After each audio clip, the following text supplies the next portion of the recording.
Bem, pessoal, vamos lá. Já é 9 horas, vamos tratar do nosso assunto e bola para frente, tá?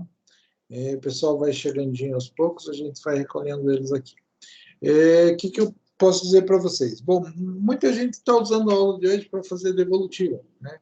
Não, nem tanto, pessoal, assim, do jeito que a prova foi feita, né? Eu acredito que não tem muita dúvida com relação ao devolutivo, as notas foram muito boas, qualquer dúvida que vocês tenham, entre em contato, estou à disposição, as notas estão lançadas, você tem contato a tudo, se ficou qualquer dúvida com relação à prova que foi feita, pessoal, eu estou totalmente à disposição, mas eu acho que comentar uma coisa que vocês passaram um dia inteiro para fazer e que com certeza fizeram, usaram, trocaram ideia, ou conversaram com o Google, fizeram tudo que puderam.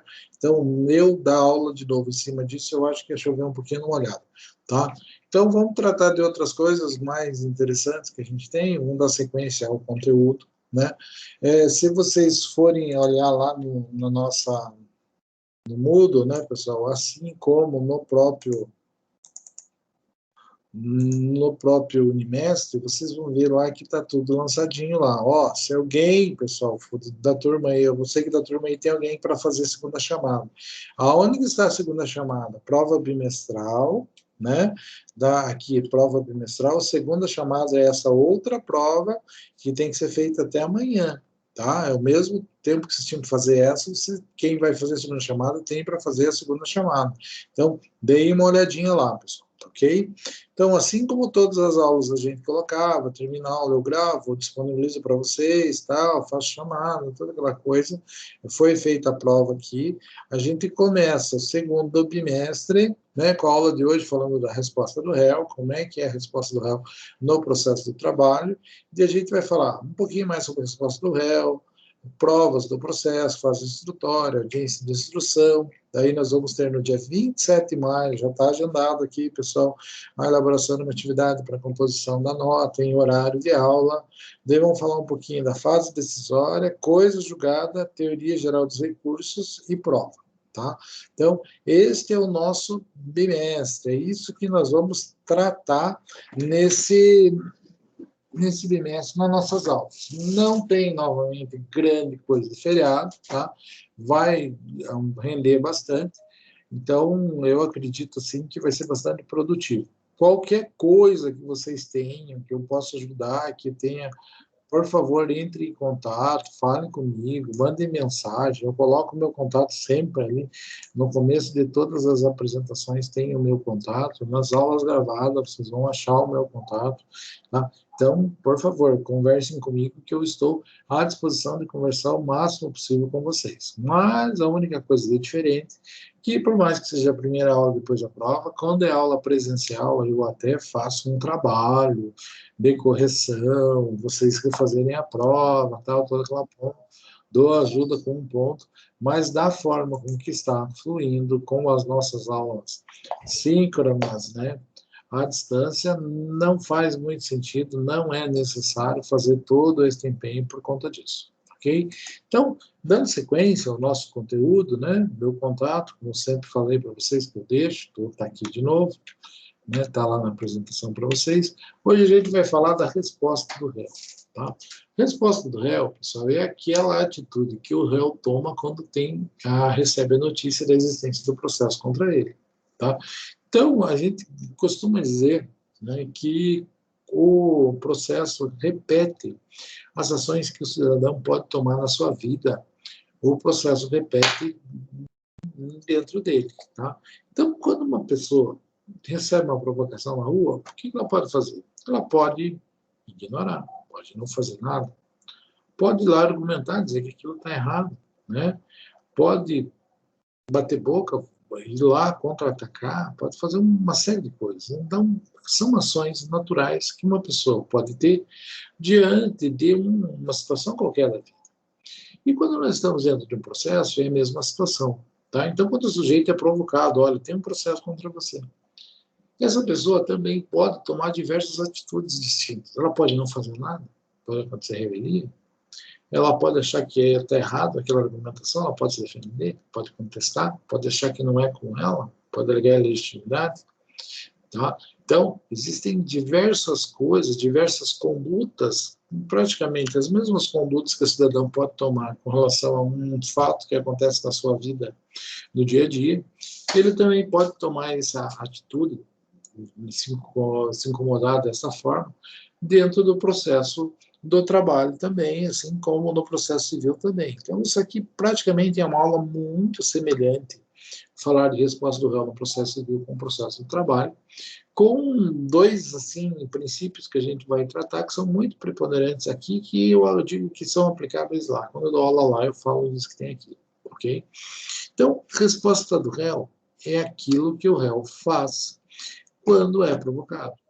Quando o réu é provocado no processo do trabalho, quando processualmente falando, a primeira notícia da existência do processo encaminhado ao réu é a citação. Então, o réu devidamente citado, ele vai ter uma conduta que vai ser a sua resposta ao processo dirigido contra ele. Tá? Então, é disso que nós estamos falando, é disso que nós precisamos, é disso que nos incomoda, ok? Então, resposta do réu. Essa introdução, nós vamos dizer que o normal, né, é que ele faça uma contestação, que ele conteste, né? Ah, olha, tem um processo contra você. E você vai se defender, dizer, não, está errado, por causa disso, por aquilo. E essa defesa ela vai se dividir entre defesa processual e defesa material. Tá? Além de contestação, nós temos a reconvenção. Que seria a reconvenção? Seria o sujeito entra com um pedido contra mim e eu digo, não, eu não sou responsável por isso, quem é responsável é você, inclusive você tem que me pagar tal coisa. Tá? Então, imagine aquela situação do funcionário que se envolve em um acidente e é demitido. Né? Daí ele, insatisfeito, ele vai lá e entra no reclamatório trabalhista quando a empresa. E daí a empresa pega e diz assim, não, você foi demitido porque você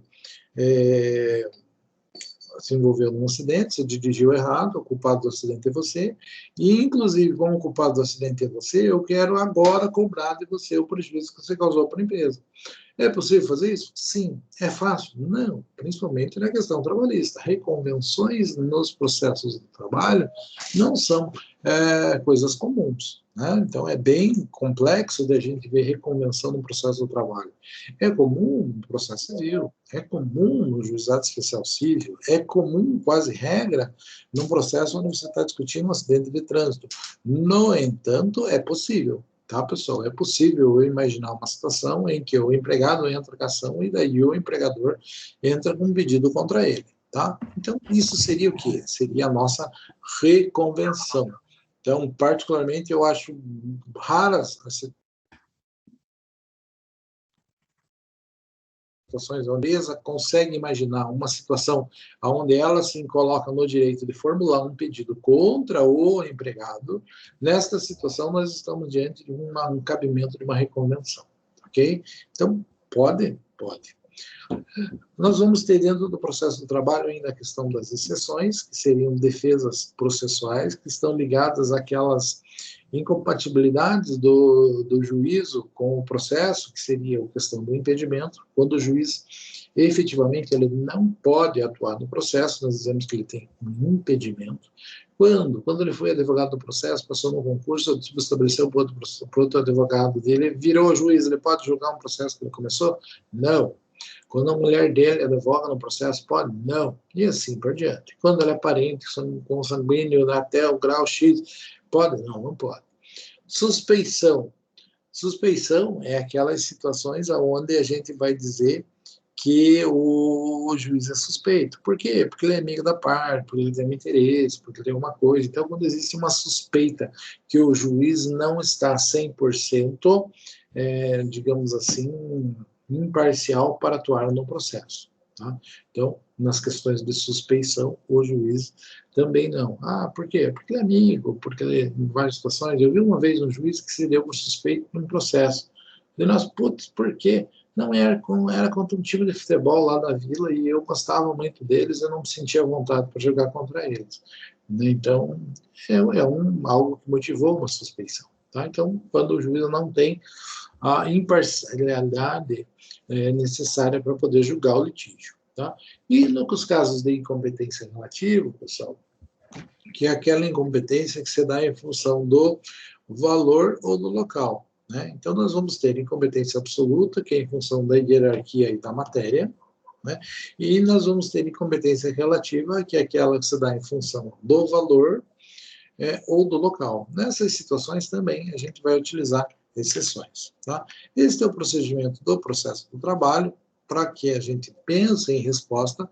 No entanto, isso aqui está muito mais ligado ao processo que a gente tinha no código anterior ao de 2015, o código de 73 do processo civil. Tranquilo? Qual é o prazo, pessoal? Basicamente, o prazo para a resposta do réu é a audiência. Tá? Então, ao passo que nós temos um prazo normalmente em dias no processo civil, no processo do trabalho, a regra é na audiência. Por quê? Porque no processo do trabalho existe aquele princípio que nós falamos, que é o princípio da oralidade. E, via de regra, as coisas acontecem de forma oral. Então, a audiência serve para tentar fazer um acordo, e se não dá certo o acordo, deve ser feita na audiência a defesa. Então, isso. Inclusive, se vocês forem ler o termo de audiência, vai estar lá dizendo que foi apresentada a defesa e foi lida para as partes. Por quê? Porque lá vigora o princípio da oralidade. É lida mesmo? Infelizmente não é, pessoal. Pela quantidade de processos, por uma série de situações, efetivamente ela não é. Mas a defesa tem que ser apresentada em audiência. Daí, a gente tem que fazer uma série de ponderações a respeito da audiência. Processo do trabalho, né, e principalmente o processo do trabalho que a gente fala hoje, o processo do trabalho que a gente tinha antes da reforma, porque após a reforma os processos diminuíram muito, então toda a sistemática muda e a justiça do trabalho é uma justiça que tende a deixar de existir, né? Efetivamente ela tende a deixar de existir, existe toda uma pressão política, todo um posicionamento, toda uma visão que faz com que o direito do trabalho cada vez ele esteja diminuindo efetivamente, o número de processos diminui. Então, toda essa sistemática que eu falo para vocês com relação à audiência é uma visão que a gente tem num procedimento, não com relação às regras que mudaram com a reforma trabalhista, não foi isso, mudou isso, tá? Com relação à audiência, mas mudou o volume de processos. Tá? Então, nós tínhamos uma regra que nós tínhamos sempre audiência una. Tá? Ah, mas tem que ser una? Daí existe uma possibilidade que a audiência podia ser desmembrada. Daí os juízes faziam duas audiências, a audiência de conciliação e a audiência de instrução e julgamento. Mas a regra é que a audiência seja uma.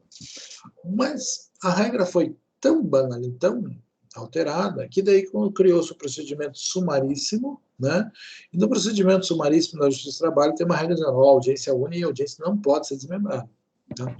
Então, a audiência inicial, a audiência de conciliação, servia para quê? Para, primeiro, tentar fazer o acordo, e, segundo, se não foi obtido o acordo, para que fosse apresentado em audiência a defesa. Tá? No entanto, né, como tem a regra da lei é que a audiência fosse una, e há muitos juízes tinham por regra desmembrar a audiência, fazer a audiência de conciliação e a audiência de instrução em datas separadas, E isso é uma coisa que varia de um lugar para outro. Então, sempre que você vai fazer uma audiência de trabalho, e não é naquele lugar que você vai dia a dia, verifique qual é o procedimento. Tá? Que você está intimado para uma audiência, você sabe que você tem que apresentar defesa, mas você não sabe se esta audiência é uma una ou ela é uma audiência apenas de conciliação. Depende do procedimento de cada magistrado, de cada vara. Tá? Ponta Grossa tem 3 varas de trabalho. Durante muito tempo, 2 trabalhavam de um jeito e outra trabalhava de outro. Tá? Então, tem que verificar antes aonde eu vou, é uma audiência una ou não. Não vai mudar a regra de que você tem que apresentar a defesa na audiência. No entanto, se for uma audiência una, você, além de estar preparado para apresentar a defesa, tem que estar testemunha juntos, tem que estar preparado para fazer a produção da prova naquele processo. Veja, o artigo 847 garante ao réu prazo de 20 minutos para apresentar a sua defesa. Por quê, pessoal?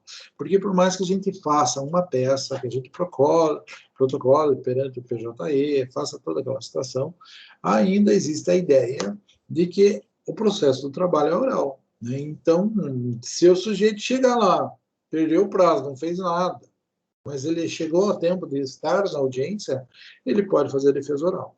Acontece isso? Acontece. Já fez? Já fiz. Tá? Obviamente que não é o melhor dos mundos, né, pessoal? É uma coisa assim que, por mais que você tenha segurança, conhecimento, é muito difícil de você fazer uma defesa oral, assim, abordando todos os aspectos que são necessários para preservar o direito do seu cliente, tá? Mas existe a possibilidade. Por quê? Porque a Justiça do Trabalho é informal. Porque na Justiça do Trabalho as partes têm capacidade postulatória. Se elas quiserem, elas podem estar sem advogado.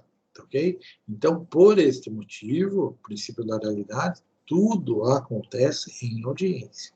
Ok? Princípios da contestação trabalhista. Pessoal, esses princípios eu vejo como princípios da contestação trabalhista, no entanto, eles valem para qualquer tipo de contestação, que são 2 princípios elementares, pessoal, o princípio da concentração e o princípio da eventualidade. Por que a gente fala isso, pessoal? Porque a contestação trabalhista, ela concentra todos os argumentos. Ela deve concentrar todos os argumentos da defesa. E ela, além dela concentrar todos os argumentos da defesa, ela tem que estar atenta para o princípio de eventualidades, que eventualmente uma defesa não é aceita e você tem que estar preparado para isso. Tá? Então, como que deve ser elaborado uma defesa trabalhista, pessoal? A defesa trabalhista é assim. Tá? Imagine aquela situação em que o sujeito entra para a reclamatória trabalhista, uma empregada doméstica da minha mãe, tá? Entra com uma reclamatória trabalhista contra ela e contra mim. E daí eu penso assim, puxa, mas eu nem moro lá, não tem nada a ver, eu não sou parte legítima nesse processo. Tá? O que eu faço? Eu tenho que fazer uma defesa dizendo assim, olha, eu não sou parte legítima, eu não sou beneficiado por este sujeito que está trabalhando e por essa trabalhadora que está fazendo a reclamação. Então, eu não devo ser alcançado por esse processo. Tá? Esse é o quê? É a minha defesa genérica. No entanto, eu tenho que me preparar para a eventualidade de que o juiz entenda de uma forma diferente. Eventualmente, o magistrado pode achar que eu não moro junto, mas que eu ajudo a pagar. Que quando eu passava na casa, eu mandava ela fazer algumas coisas. E que quando eu precisava, deixava minhas roupas para ela lavar. Tá? Então, o juiz vai entender que existia habitualidade, que existia remuneração, subordinação, que era habitual. Então, puxa vida, existia uma série de coisas que vai caracterizar a relação de trabalho.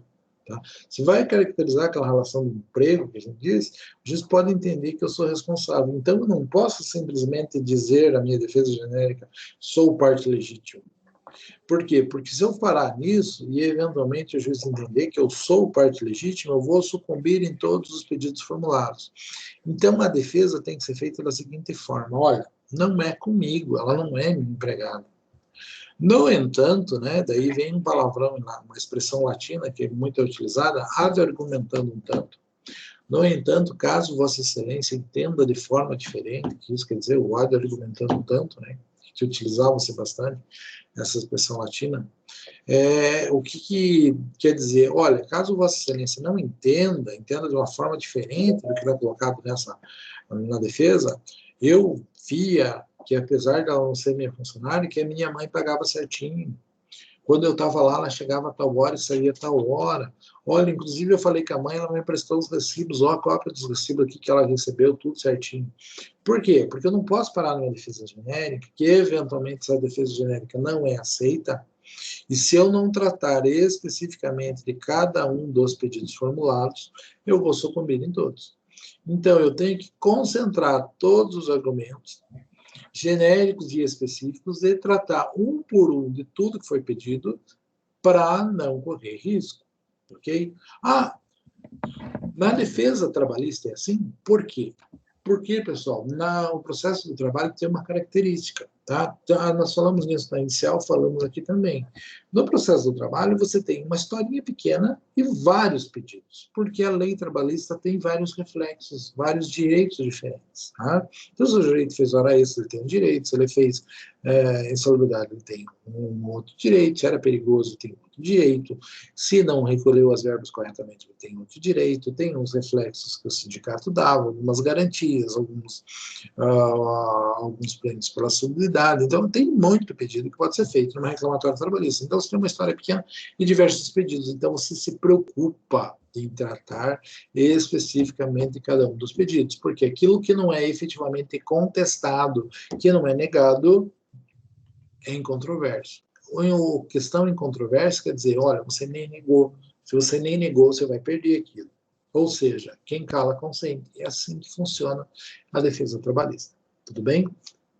É só a defesa trabalhista que é assim? Não. A defesa civil também é assim. Tá? Então, imagine que você se envolveu em um acidente de trânsito.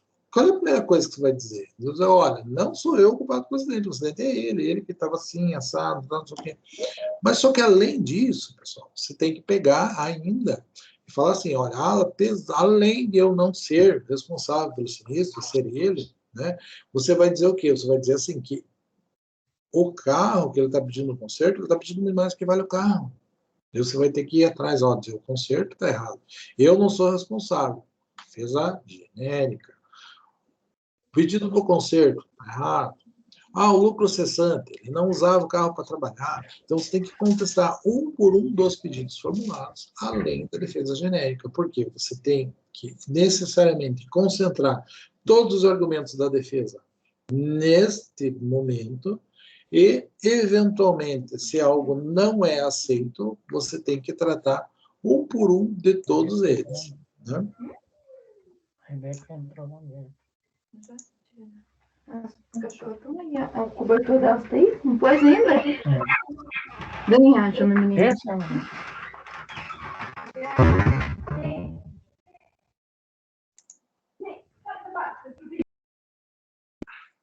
Vamos lá. O que mais eu posso dizer para vocês? Tá?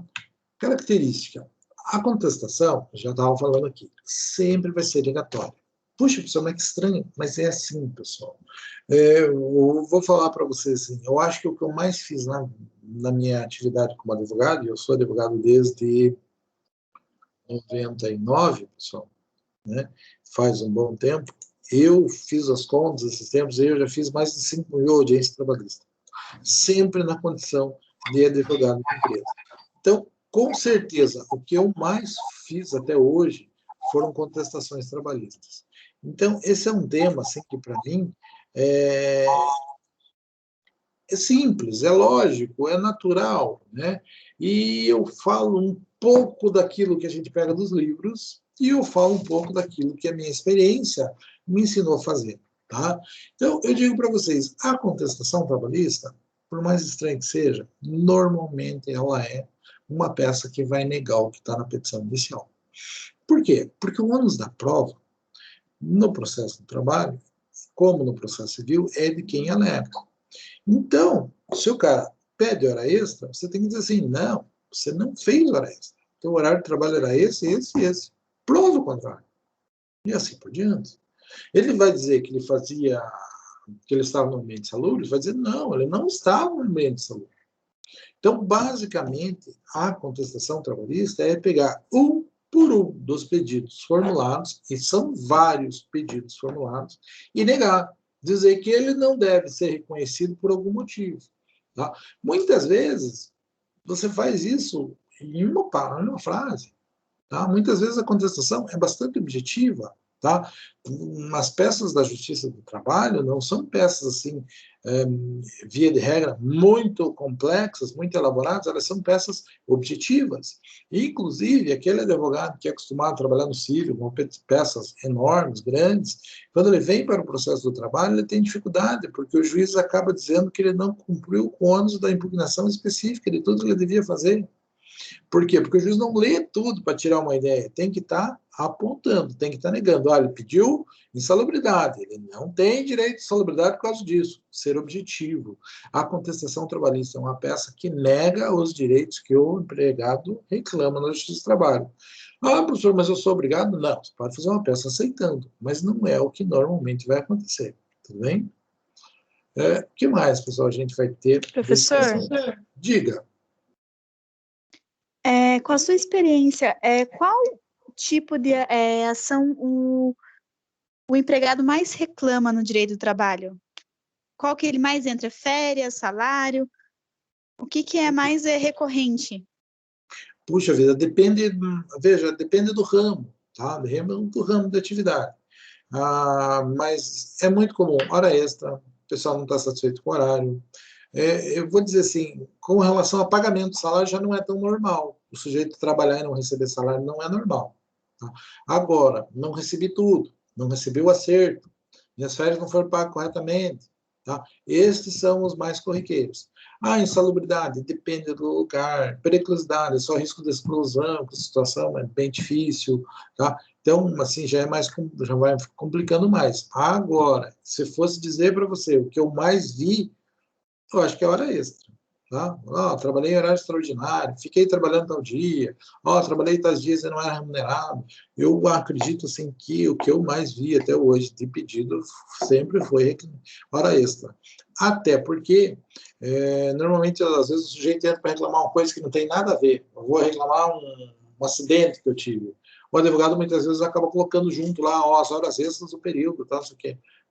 Por quê? Porque é normal, nem que seja para arredondar a conta, fazer um acordo, o advogado trabalhista acaba colocando coisinhas pequenas para tentar acertar, ok? Mas isso é mera especulação, assim, e dos meus processos, e os meus processos normalmente trabalharam com, não só isso, né, mas muito funcionário de estrada, muito funcionário de construção civil, obra, de modo geral, serraria, produção, coisa assim.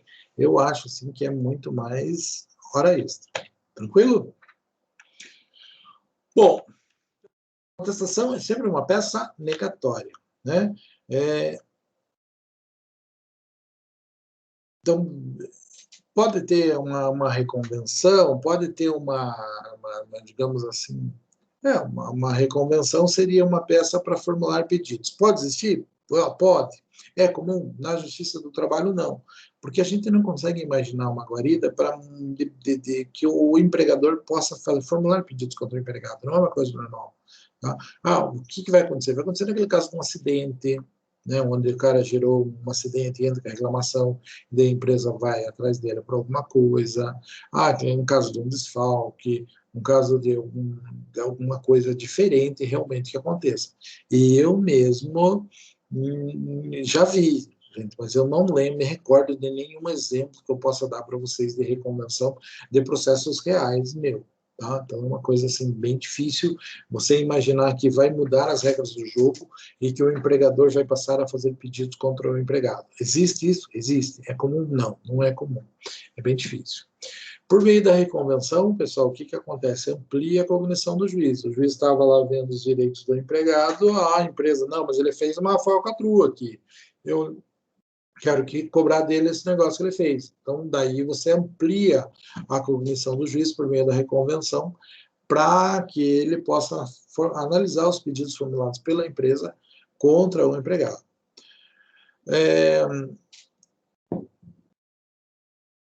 Veja, a causa de pedir sempre vai ser o que fundamenta o pedido, sempre que fundamenta inicial. Então, ele tem que expor de uma forma bem objetiva. No entanto, pessoal, na Justiça do Trabalho, quando a gente fala na causa de pedir nocível, você tem que explicar a causa de pedir de uma forma um pouquinho mais clara. Então, você vai dizer assim, olha, aconteceu um acidente, você vai explicar melhor o acidente, como é que foi, o porquê, juntar uma jurisprudência. Se for um acidente de trânsito, você vai ter que explicar o porquê que o cara é responsável, toda aquela situação. No direito do trabalho, não. Sofri um acidente, dia tal, caiu tal coisa em cima de mim. Ponto. Passo a fazer pedido. Todo o resto já está subentendido, a responsabilidade do empregador, toda a situação. Então, até a narração da causa de pedir na inicial trabalhista, ela é muito mais sucinta do que nos outros processos. Logo, a contestação, ela vai ser sucinta também ao ponto de simplesmente negar. Olha, o cara disse que sofreu acidente assim, mas eu vou dizer, olha, não sofreu acidente assim, ele que não cumpriu uma regra básica da empresa que está aqui, ó. Inclusive, já tinha acontecido uma vez, ele foi advertido para que não fizesse dessa forma, ok? Então, ela é, assim, objetiva, né? Então, a causa de pedir fundamenta a petição inicial. A defesa tem que dizer que esta causa de pedir está errada. Como a inicial normalmente é objetiva, a defesa basicamente vai dizer, não aconteceu o que ele falou, não é desta forma. São raros os casos onde a contestação trabalhista é um pouquinho mais elaborada. Tá? Bom, defesas de ordem pública. Tá? Então, aqui, características, coisas, como ela faz, tal. Defesa de ordem pública. Defesa de ordem pública, né? Dividir em duas coisas, né? É aquelas matérias que são conhecidas a qualquer momento no processo. Tá?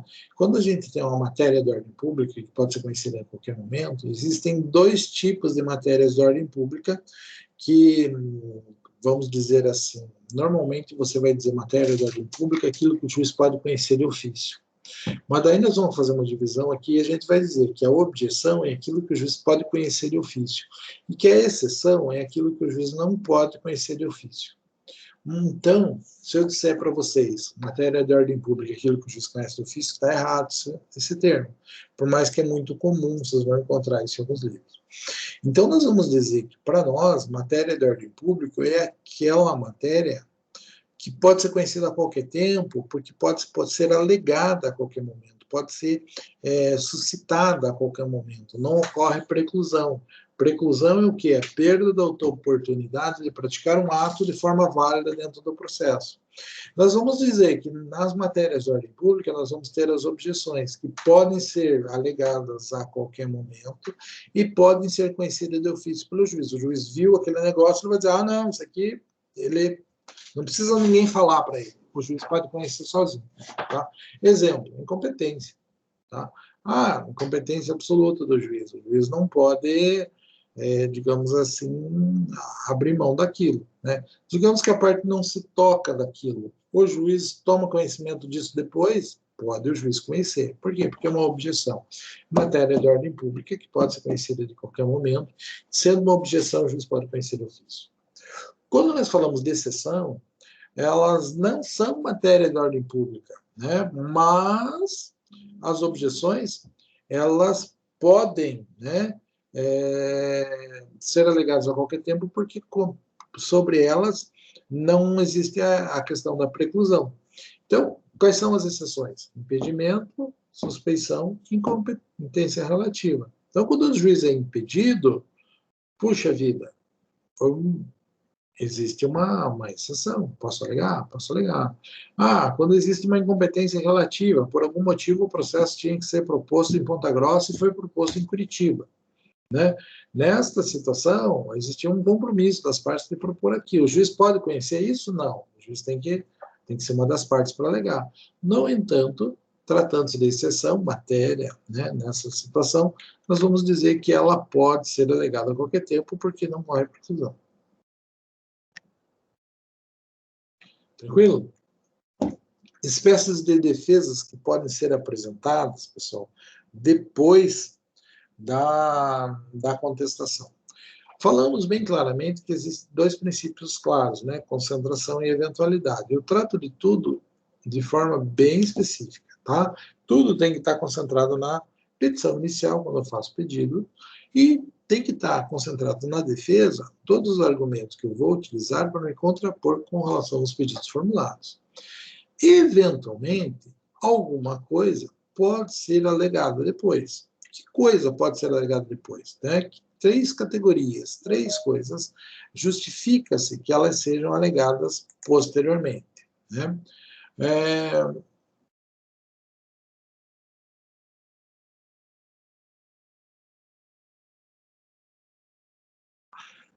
Peraí, pessoal, estou falando de uma coisa que eu vou tratar lá na frente, tá? Desculpe, estou falando de um outro argumento. O que eu estou falando não é isso aqui, estou falando de um slide que vem depois. Aqui é um pouco mais simples, tá, pessoal? Nós vamos pensar, espécies de defesa, né? Então, não o que pode ser alegado depois do prazo da contestação. O que eu quero saber aqui é quais são os tipos de defesa que são apresentados. Logicamente que são 2, né? Por defesa de mérito e defesa processual. Quando eu defendo o mérito, eu estou alegando a causa de pedir. Por exemplo, o sujeito diz assim, fiz hora extra. Você diz, não fez hora extra, porque você não trabalhava nesse horário. O que você está atacando? Você está a causa do pedido, beleza? O que é isso? Isso é mérito. No entanto, existem defesas que não vão atacar o mérito, que vão atacar o processo. Vamos dizer assim, olha, você não pode entrar com seu processo. Por quê? Porque o processo do trabalho prescreve em 2 anos, já fazem 2 anos e meio que você pode trabalhar para mim. Tá? Isso é uma defesa de mérito? Não, isso é uma defesa processual.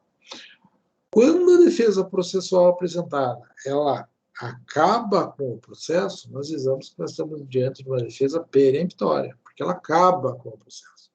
Quando a defesa processual apresentada, ela simplesmente vai fazer com que o processo se estique no tempo, que ele dure mais tempo, porque, a minha citação foi errada, não me deu o prazo necessário para fazer a defesa. Alega isso no processo. O que vai acontecer? Você vai ter que dar mais prazo para você fazer aquele negócio. Então, a defesa é dilatória, vai dilatar a existência do processo no tempo. Então, defesas processuais que vão se dividir: peremptórias, que acabam com o processo, dilatórias, que elas tecem a duração do processo. Vai ter que consertar aquele negócio, o processo vai durar mais tempo. Né? E defesas de mérito ou defesas substanciais. Tá? Tem uma regrinha simples, pessoal, que diz que antes do juiz analisar o mérito do processo, ele tem que resolver as questões processuais. Por quê? Porque vamos que ele resolve que o cara, você tem direito a isso, mas o processo está prescrito. Faz sentido? Eu analisar as horas extras do cara, num processo que já está prescrito, que o juiz vai ter que extinguir o processo, não vai poder dizer que ele tem direito àquilo, não faz. Isso é apenas um exemplo. Então, o juiz, necessariamente, antes de analisar as questões de ordem, que vão atacar diretamente a causa do pedir, que vão se relacionar diretamente com o mérito da causa, ele tem que tratar de todas as defesas processuais existentes no processo, sejam dilatórias ou peremptórias. Essas defesas, pessoal, né, tem que ser tratadas especificamente, são tratadas antes da sentença.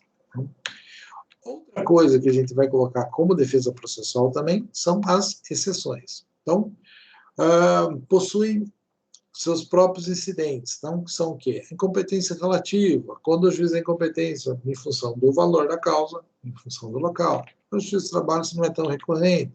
Impedimento, sim, quando o juiz atua no processo, quando o juiz, digamos assim, se tem um processo aqui em Ponta Grossa, o juiz julgou o processo aqui. Você faz um recurso. E ao mesmo tempo que você faz o recurso, o juiz é promovido, ele vai para o tribunal.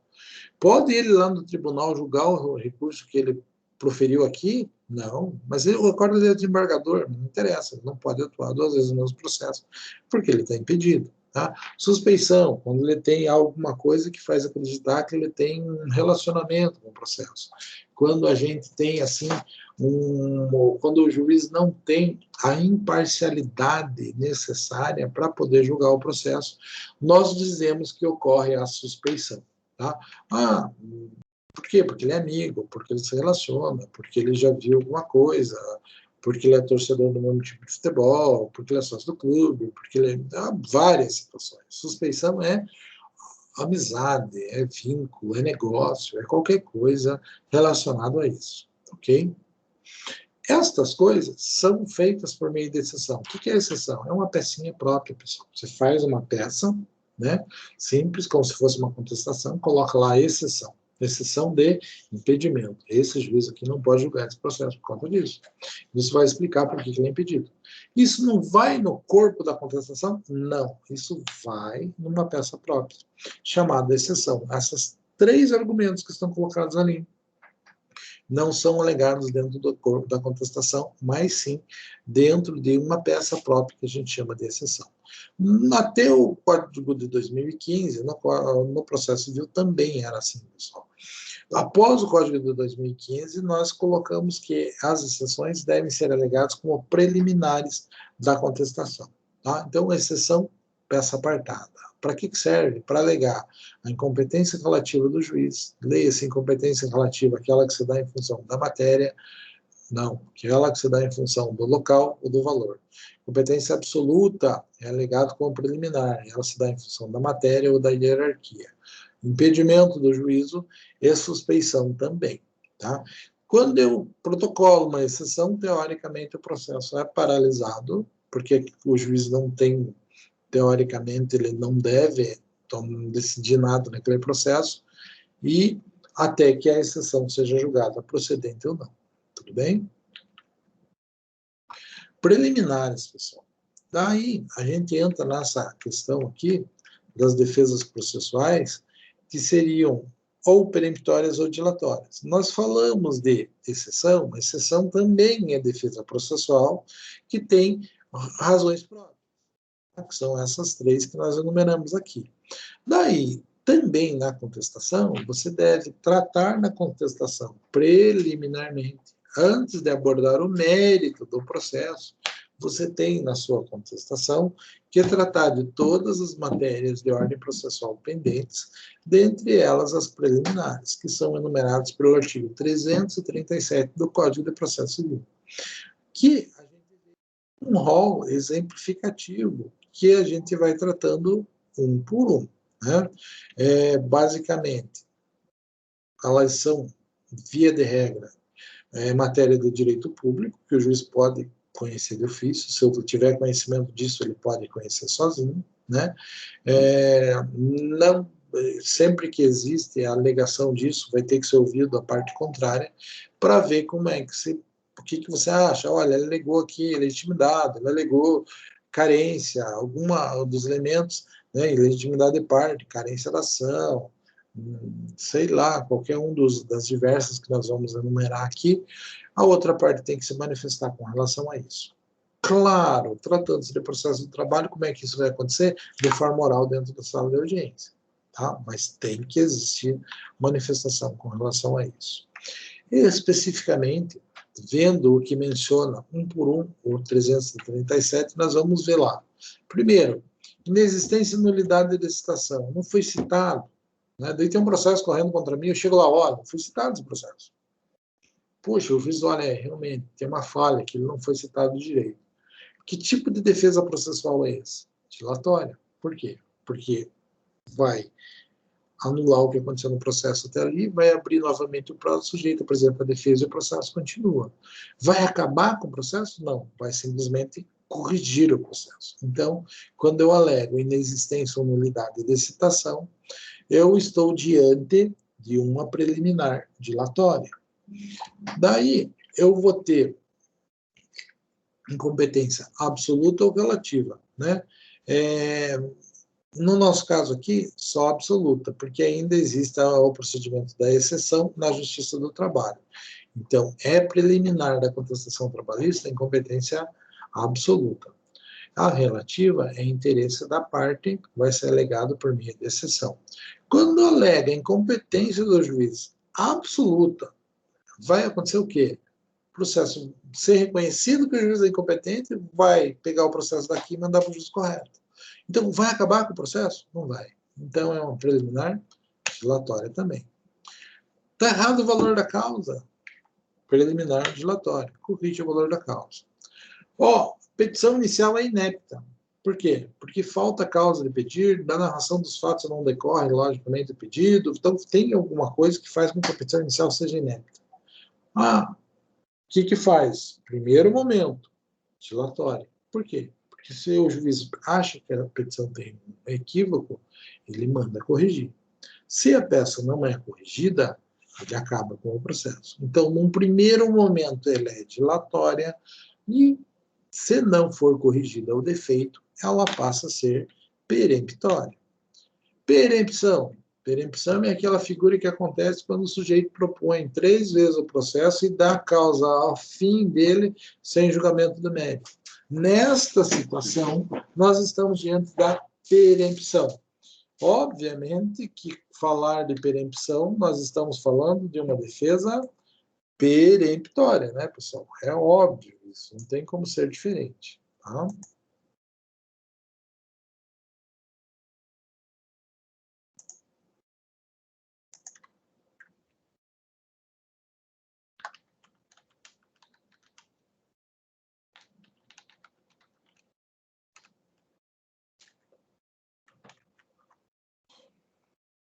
O que mais nós temos? Vamos lá, litispendência.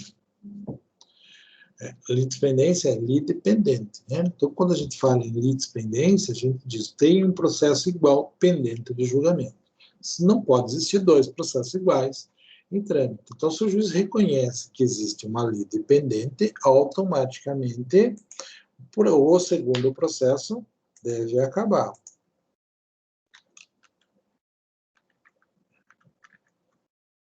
Fica só o primeiro. Coisa julgada, pessoal, mesma coisa. A diferença de litispendência para coisa julgada é que na lide pendente o processo que entrou primeiro ainda está sendo julgado, não acabou ainda. Agora, se o processo que entrou primeiro já foi julgado, daí nós vamos dizer que nós estamos diante de coisa julgada. Para isso, pessoal, eu vou tratar no próximo slide de quando que eu digo que um processo é igual a outro, que é a questão da identidade de ações. É bem interessante e bem objetivo, né? Conexão, pessoal. Quando 2 processos são conexos, né? Tem 2 processos distintos, né? E eles discutem coisas conexas. O que o juiz deve fazer? Ele deve juntar os 2 processos. Que figura que é essa? Conexão. Isso acaba com o processo? Não, isso faz com que ele demore um pouquinho mais, porque tem que parar, juntar e fazer a coisa caminhar. Quando o juiz reconhece incapacidade de parte, defeito de representação, falta de autorização para o processo, é uma preliminar dilatória, porque vai corrigir, né? Quando o juiz reconhece convenção de arbitragem, né? O que é a convenção de arbitragem, pessoal? Quando tem o compromisso de não vir à justiça e sim de deixar que o processo seja julgado por um juízo arbitral. Não justiça do trabalho, né, pessoal? Mas quando existe essa situação, é uma defesa peremptória, porque ela acaba com o processo. Se alegar-se falta de legitimidade ou interesse processual, qualquer uma das 2 coisas, se eu não conseguir provar a minha relação com o litígio, ou eu não conseguir provar o que eu quero ganhar com o processo, pessoal,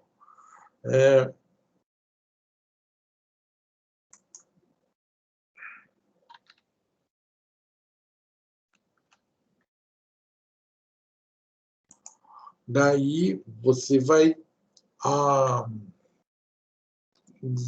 precisa provar a sua ligação com o litígio e você tem que demonstrar qual vantagem, qual interesse, qual bem jurídico tutelado seu vai ser preservado por meio da discussão pelo processo. Se você não consegue provar legitimidade e ainda interesse, tem que ter as 2 coisas. Se você não tem isso, e isso for alegado, vai se reconhecer a ausência de um desses termos e o processo fatalmente acaba, porque é uma preliminar peremptória. Faltou caução. Imagine que você foi lá, apresentou o recurso na qualidade de empregador e você tinha que depositar 10 mil, você depositou 9,5. O que acontece? É dilatório, dá para corrigir? Dá para corrigir, não é o essencial são as razões. Tá? Claro que o juiz tem que entender dessa forma, e o normal é que os caras não querem nem saber. Mas, teoricamente, faltou caução, é uma questão dilatória. Indevida concessão da gratuidade da justiça, também é dilatória. Daí é que a gente vai ter coisas, né, que vai falar quando que vai ser litispendência, quando vai ser coisa julgada, quando vão ter outras coisas, mas para isso, pessoal, eu quero deixar bem claro para vocês a questão dos elementos do processo que estão aqui. Tá? Então, num processo, seja civil ou trabalhista, o que diferencia um processo do outro são, primeiro, as partes. Segundo, a causa de pedir. Terceiro, pedido. Então, pense, eu, contra o João, posso pedir R$100 para ele. Por quê? Porque ele me xingou na rua, porque ele estragou meu carro, porque ele me deve uma conta. Ah, são mesmas partes, mesmo pedido, causa de pedir diferente. Ah, então são 3 processos diferentes? São 3 processos diferentes. Tá? Por quê? Porque só vão ser iguais os processos se os 3 elementos forem iguais. Como 2 elementos são iguais e um é diferente, sempre nós vamos ter 3 processos. Agora, existe uma outra figura. Se dos 3 elementos, 2 são iguais, existe a questão da conexão.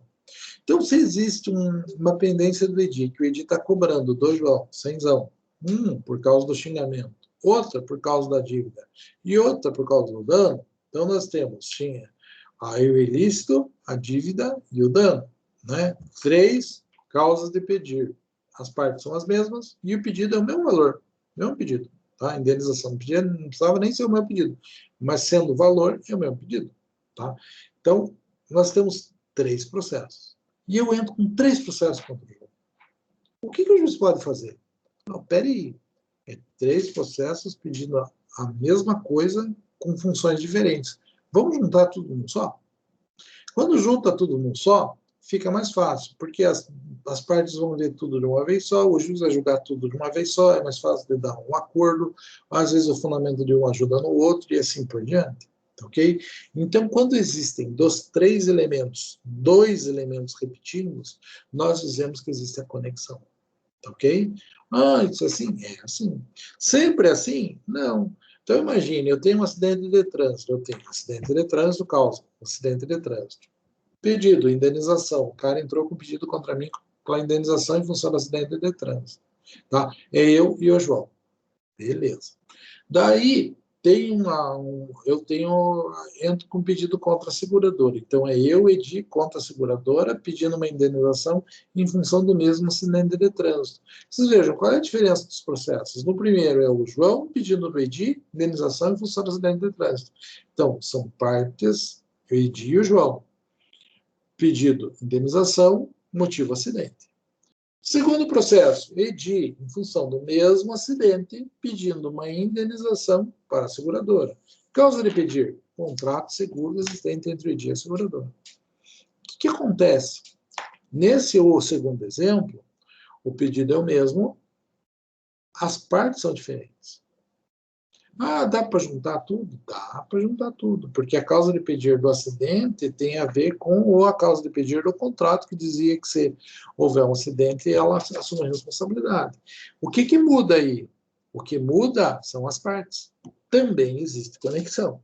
E vai ficar mais seguro para o nosso sistema jurídico se pegar esses processos que são parecidos e julgar tudo de uma vez só. Então, que figura é essa? Essa é a figura da conexão. Para a gente analisar aquilo que está nas preliminares, pessoal, que você vai alegar na contestação, quando fala de perempção, litispendência, coisa julgada, conexão, pessoal, você tem que ter em mente este conceito. Quando que um processo é igual a outro? Quando tem os 3 elementos iguais. Quais os 3 elementos? Partes, pedido e causa de pedir. Às vezes eu tenho partes iguais, pedidos iguais, causa de pedir diferente. Tá? Às vezes eu tenho partes iguais, pedido diferente com base na mesma causa. Por exemplo, um está pedindo dano moral e outro está pedindo lucro cessante. São iguais? Não são, são coisas diferentes. A causa é a mesma. Ok? Então, sempre litispendência, perempção, coisa julgada, conexão, tem que levar em consideração a identificação das ações. Ok? E isso, você tem que estar com isso na mão, sempre dominando esses conceitos, para poder trabalhar dentro do processo, seja civil, seja do trabalho. vou dizer para vocês, falo muito de processo civil, mas a coisa que eu mais fiz na vida, com certeza, é a questão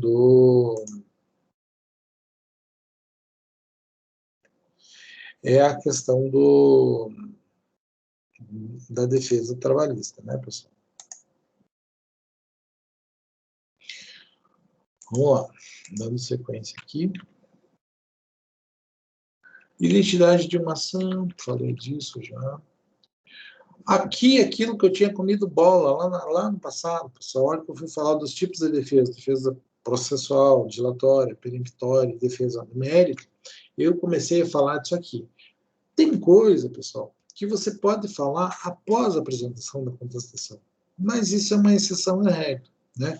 Por quê? Porque a regra é o princípio da concentração, que você concentre todos os seus argumentos na sua tese de contestação, assim como o autor deve concentrar todos os seus argumentos lá na peça inicial. No entanto, pessoal, né, existe exceção. Nós vamos pegar a exceção do 342 do Código do Processo. Então, quando surgiu uma questão de direito superveniente, então o sujeito entrou com a ação, depois que ele entrou com a ação aconteceu algo diferente, então aquilo pode ser alegado. Então o sujeito está trabalhando na empresa e pediu uma estabilidade. Estão querendo dar conta para ele, alguma situação, tal, um afastamento que ele tem direito. Tá? E daí ele entra com a ação. E daí o clima fica complicado, o sujeito entrou com a ação trabalhando, né? Mas o que acontece? Pode surgir alguma coisa neste meio tempo que gere um direito ou que faça com que ele perca algum direito, tá? Eu tenho um colega professor, né? Ele era professor da Sescagem e ele entrou com a reclamatória trabalhista enquanto estava dando aula para a Sescagem. Então, ele dava aula e ele tinha o processo correndo contra a empresa. O interessante é que não foi automático a empresa desligar ele, mas ele fez dessa forma. Foi bem interessante, uma das poucas vezes que eu vi o empregado entrar com a ação enquanto ainda estava trabalhando. Acontece, eu não vi tantas assim, experiências, mas essa eu presenciei. Tá? Outra coisa, você pode alegar, após a contestação, aquelas matérias que o juiz pode conhecer de ofício. Tá? Então, matéria que o juiz pode conhecer de ofício pode ser alegada a qualquer momento. Tá? Eventualmente, a lei vai dizer, olha, nesta situação específica, tá? Pode fazer. Por quê? Porque a lei autoriza. Quando a lei traz especificamente uma situação dizendo isso, daí também a gente pode trazer esta argumentação após a contestação. Então, quando a lei expressamente autoriza. Tranquilo? Reconvenção, pessoal. Reconvenção, então, não é defesa, reconvenção é contra-ataque. Né? Reconvenção é aquele sujeito que foi demandado fazer pedido contra o autor da ação. Não? Então, se o réu achar que, além dele ser réu no processo, se defender no processo, ele também tem direito a pedir alguma coisa, é um caso de uma reconvenção. Tá? No processo civil, é muito comum. Imagine, um acidente de trânsito, o cara entra com uma ação contra você, você acha que você não é o culpado. O que você diz? Eu não sou culpado, não causei isso, vai lá, se defende especificamente de tudo que foi falado, e daí diz assim, além disso, como eu não sou culpado, você que causou o acidente, você que causou o prejuízo, e daí eu faço pedido para que você me indenize o prejuízo que você me causou. Então, um acidente de trânsito, quando você fala reconvenção, é quase que uma regra, né? Porque não faz sentido você se defender e dizer que o outro que é culpado e que você assume o prejuízo e fica quieto, né? Então, um acidente de trânsito, a reconvenção é quase que uma regra. Só assim? Não, vamos pensar numa ação de família, né? Então, o ex-marido vai lá e entra com uma ação de divórcio litigioso contra a esposa. Daí a esposa vem lá e diz assim, não, mas tudo bem, vamos nos divorciar. Concordo, mas eu preciso de alimentos. Você manteve a casa toda a vida, agora você não mantém mais, eu não estou trabalhando, eu preciso de alimentos. Para que ela possa formular o pedido de alimentos, ela tem que apresentar uma reconvenção ou pedido de divórcio. Porque, senão, ela ou concorda ou não concorda com o divórcio. Ela pedir outras coisas, ela tem que fazer reconvenção. Então, reconvenção é comum. Na questão da justiça do trabalho, existe a figura, está previsto, se utiliza da mesma forma. No entanto, seria aquela situação em que a empresa demandada, né, o empregador demandado, tem algum crédito, tem alguma pendência do empregado que demandou contra ele. Então, ele simplesmente vai utilizar isso como uma forma mais eficiente, mais rápida, vai utilizar o mesmo processo para tentar acabar com a coisa. Tá? Qual que é a vantagem? Economia processual, tudo vai ser julgado de um mesmo processo, segurança jurídica, você não vai ter o juiz entendendo de um jeito em um processo, entendendo de outro em outro. Né? Então, você é mais econômico e você tem uma segurança jurídica maior, porque os processos vão caminhar de acordo com o mesmo entendimento. Ok? Então, reconvenção. Eu, especificamente, por mais que tenha bastante experiência na justiça do trabalho, eu não tenho assim, muita experiência com relação à reconvenção em processos trabalhistas. Tá?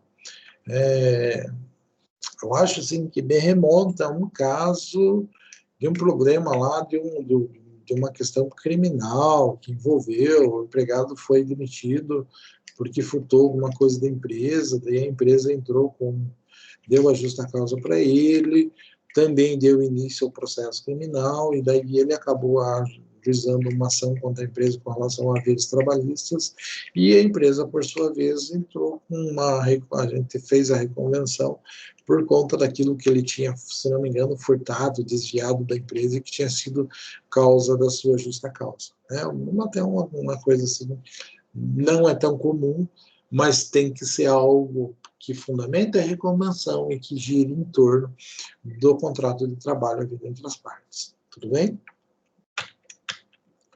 Natureza jurídica é basicamente uma nova ação, então forma um processo novo, uma nova ação. Assim, a gente lembra que eu falei para vocês, a questão que mudou cada um dos pedidos é uma ação nova. Na verdade, cada pedido pode formar um processo novo. Então é uma nova ação, é um novo pedido, mas não é um novo processo, porque ela vai ser tramitada dentro do mesmo processo que já existe de uma forma mais econômica. Né?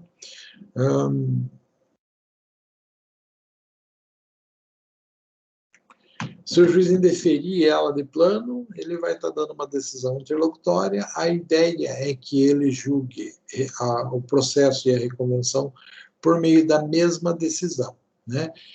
Outra coisa bem interessante é que a contestação e a reconvenção são coisas independentes. E o juiz pode julgar uma de um jeito, outra de outro jeito. Tá? Então, são absolutamente independentes. De modo que, se o autor entra com a ação, eu vou lá e contesto. E, além de contestar, eu faço uma reconvenção. O autor olha para o processo e diz, não, vou desistir, desiste do processo. Quando ele desiste do processo, a reconvenção continua. Por quê? Porque é uma ação própria e independente. Tá? Então, não existe vinculação, ela não é acessória. Tá? Então, quando eu entro com a inicial e tem uma contestação, se o sujeito desiste, acaba tudo. Tá? Agora, se eu tenho uma reconvenção, não. Daí eu tenho o autor dos dois lados do processo. Lógico, acaba tudo? Não, né, pessoal? Depende. Se foi antes da citação, acaba tudo. Se for após o julgamento do processo, então a gente tem aquela questão da estabilização do processo, para que também tem impacto com relação à desistência do processo. Características, pessoal, é próprio da reconvenção, né? Ela é uma questão de conhecimento, lógico, enquanto eu estou discutindo qual é o direito aplicável no caso concreto, nunca no processo de execução. A execução não faz sentido. Né? O prazo para apresentar a reconvenção é o mesmo prazo da resposta do réu, ela é uma das modalidades da resposta do réu, então ela tem o mesmo prazo da contestação. Tá? Então, a contestação na Justiça do Trabalho tem como prazo a audiência, a reconvenção deve ser apresentada na audiência também. Tá? Peça única, né? Não existe dúvida com relação a isso. Né? Na Justiça comum, a gente, enquanto chamava de reconvenção, a gente usava duas peças. Aqui a gente faz reconvenção, mas a gente faz tudo numa peça só. Bom, peculiar, ela tem que ser conexa, né? Não posso entrar com um pedido que não tenha nada a ver. Conexão, a gente usa aquele conceito da identidade de ações, né? Então, dos 3 elementos do processo que estão presentes na inicial, tem que estar pelo menos 2 na reconvenção. O juiz tem que ser competente para julgar aquele litígio. Não pode ser procedimentos incompatíveis. Eu não posso pensar um processo de conhecimento e um processo cautelar, um processo de execução, tem que ser compatível, né? Não pode ser o caso de legitimidade extraordinária. O que é legitimidade extraordinária?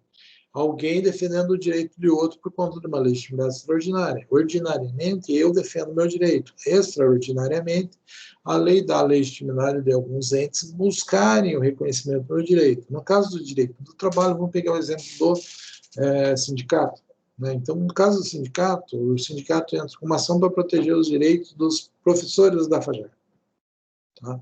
Ah, beleza. Então, quem está no processo é o sindicato. Está discutindo os direitos meu? Tá. Então, para que o sindicato apresente a reconvenção, é bem difícil, é bem complicado. Por quê? Porque o direito é meu, ele não vai poder entrar com a reconvenção nessa situação. Tá? Os limites subjetivos da demanda, sempre nós temos que pensar quem são as pessoas que estão envolvidas, quem é o autor, quem é réu, né? Então, não tem como eu colocar uma reconvenção numa pessoa que não esteja dentro dos limites subjetivos, ou seja, quem são as partes que compõem a demanda, né? Eventualmente, nós vamos ter ações de caráter dúplice, onde não precisa apresentar reconvenção para formular pedido. O único exemplo que me vem à mente são as ações possessórias. Ação de reintegração de posse, ação de manutenção, e aí os interditos são ações que não precisam de reconvenção para que o réu apresente pedidos. Ela tem caráter dúplice por natureza. Por quê? Porque posse é uma coisa bastante complicada mesmo, né? Feito isso, o juiz manda intimar o autor para que ele ofereça resposta no prazo de 15 dias. Né?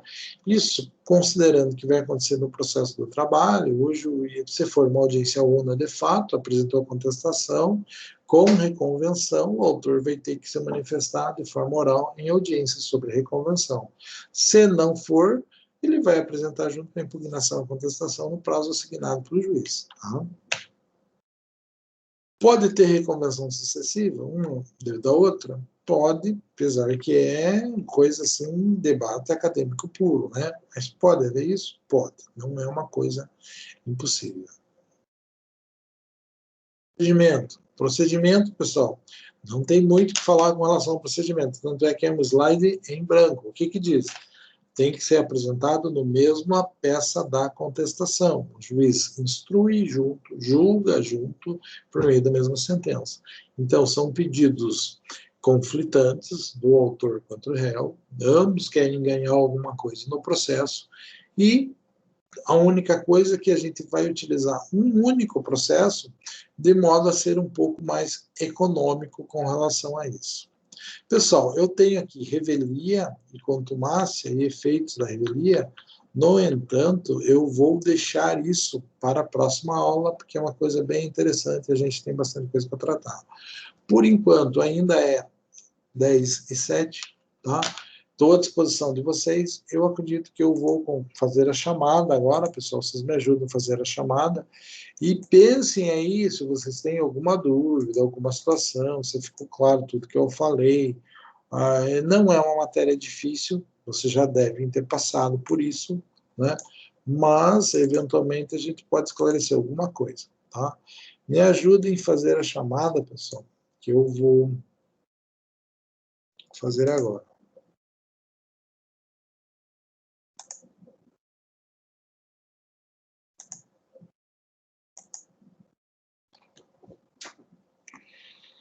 Vamos lá. Amanda, tá aí?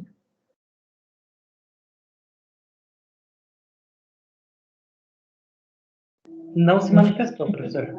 Não? Beleza. Ana Paula.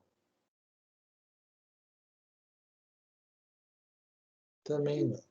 Também não. Arlete. Presente, professor. Valeu. Cíntia. Tá aí, Presente, professor. beleza. Cristiane, Presente. presente. Daiane.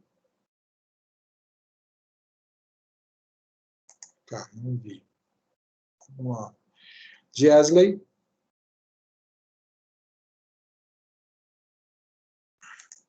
Vamos lá. Estevam. Presente, professor. Deu para ouvir?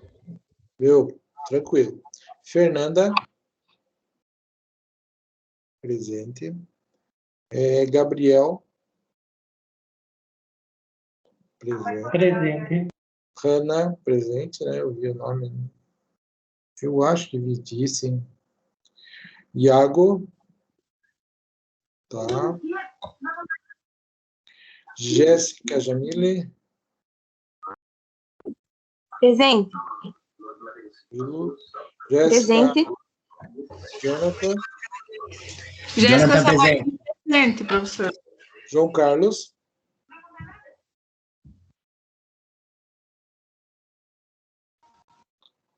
Tá, João Carlos. Não vi. Josiane. Presente, professor. Lídia. Lucileide. Presente, professor. Luiz Carlos.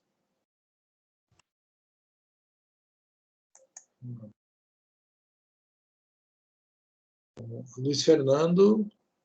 Presente. Tá. Luiz Gustavo, tá. Maria Eduarda, tá. Não, Presente. as duas, né? Maurício. Eu vi ele por aí. Tá aí, Maurício. A Monique. Não vi. Como dictar, professor? Monique tá? Beleza. Então, vamos lá. Nilson. Presente. Nilson presente. Paola. Renata tá aqui. Presente.